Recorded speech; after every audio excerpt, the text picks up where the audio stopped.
Start. তো আজকে পড়ালাম edema. তো ইডিমা হচ্ছে কি, একটা হচ্ছে মেডিকেল টার্ম, যার মানে হচ্ছে যে কি শৈলী। তো এটা কেন কি কারণে হতে পারে, যে response of the body to injury or ইনফ্লামেশনের কারণে কি হতে হয়, যে ইডিমা হতে পারে। তো ফার্স্টগুলো যেমন লিখেছি, যে ফার্স্ট যেমন আমাদের কি হচ্ছে প্লাজমা প্রোটিন, যেমন অ্যালবুমিন, অ্যালবুমিন লেভেল যদি কমে যায় তাহলে পেশেন্টের ক্ষেত্রে হচ্ছে হাইড্রোস্ট্যাটিক প্রেশার আর অনকোটিক প্রেশারের ইমব্যালেন্স হয়। এর ফলে পেশেন্টের ক্ষেত্রে ইডিমা হয়। বা অ্যালার্জিক কোনো রিয়াকশনের ক্ষেত্রে, বা obstruction of the blood flow, burn পেশেন্টের ক্ষেত্রে, কোনো পেশেন্ট পুড়ে বেলা কনজেস্টিভ হার্ট ফেলিয়ার ক্ষেত্রে, বা renal failure, kidney related disease থাকলে, বা লিভার সিরোসিস থাকলে। লিভার সিরোসিসের জন্য কি হয়, অ্যাসাইটিস। অ্যাসাইটিস মানে কি হচ্ছে, হোল বডিতে কি হচ্ছে, যে ফ্লুইড কি হচ্ছে, অ্যাকুমুলেশন হচ্ছে, বা অ্যানোসার্কোমা বা অ্যাসাইটিস বলে যেটা। বা অ্যান্টিডায়াবেটিক্স ড্রাগস। অ্যান্টিডায়াবেটিক ড্রাগ কখন ইউজ করা হয়, যখন পেশেন্টের ক্ষেত্রে হচ্ছে যে ব্লাড প্রেশার ফল করে তখন ইউজ করা হয়, সেক্ষেত্রেও হতে পারে।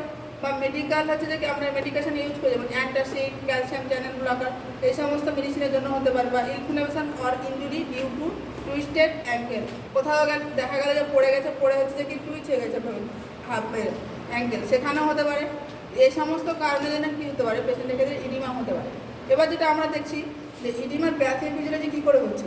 তো ডিউ টু কজে যে এগুলো কারণগুলো বললাম, এগুলো কারণের জন্য কী হচ্ছে, যে স্মল যে আমাদের ব্লাড ভেসেলগুলো থাকে সেগুলো কী করে, যে হয় রাপচার হয়ে গেছে, সেগুলো জন্য কী হয়, যে লিকই হয়, যে ফ্লুইডটাকে কী করে লিক করে।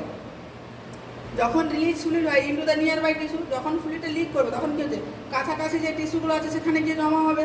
তো কী হচ্ছে, accumulation of fluid, extra fluid জমা হচ্ছে। এর ফলে কী হচ্ছে, সেই জায়গাটা সোয়েল হয়ে থাকছে, মানে হচ্ছে সেই জায়গাটা হচ্ছে ফুলে যাচ্ছে। এবার আমরা যখন কোনো পেশেন্টের ক্ষেত্রে ইডিমা চেক করবো, কোথায় কোথায় দেখবো, আমরা ফার্স্ট 1/3 অফ টিবিয়াতে চেক করবো, বা মেডিয়াল মেলুলাস বা ডরস অফ দ্য ফিট আমরা কী করবো, আমরা ইডিমা চেক করবো।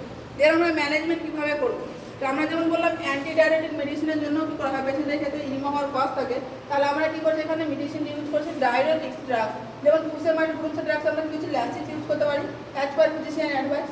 দেন হচ্ছে আমরা provide treatment of underlining cases, যে কারণে কোনো হার্ট ফেলিয়ার বা কিডনি রিলেটেড প্রবলেম, বা কোনো বার্ন পেশেন্টের ক্ষেত্রে যে কারণে হচ্ছে ডিজিজটা, সেই হচ্ছে ডিজিজের কী করবো, আমরা ট্রিটমেন্ট করলে ইডিমাটা কমে যাবে।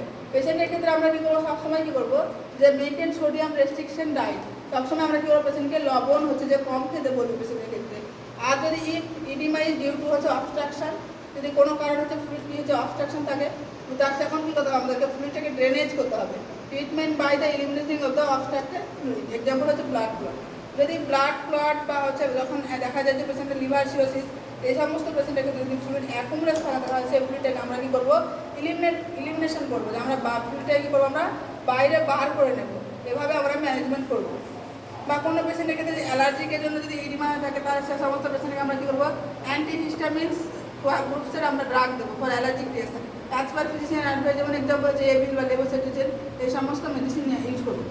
আর একটা কী করছি, আমরা রাইস মেথড ইউজ করছি, যেমন হচ্ছে কি পেশেন্টকে কী করবো, আমরা রেস্টে রাখবো। দেন হচ্ছে আমরা আইস অ্যাপ্লিকেশন করবো। আইস কেন আমরা অ্যাপ্লাই করবো, কারণ ব্লাড ভেসেলগুলো কনস্ট্রিকশন হবে, তাহলে ফ্লুইডের পরিমাণটা কমবে। আমরা কম্প্রেশন অফ অর্গান কী করবো, সেই কম্প্রেশনটা ইউজ করবো। দেন হচ্ছে আমরা যে জায়গাটা হয়ে যাবো সেই জায়গাটা কী করবো, আমরা এলিভেশন করবো, না উপরে রাখবো। এভাবে আমরা কী করবো, এই ডিমান্ডটাকে আমরা ম্যানেজমেন্ট করবো। তো আজকেই করবো।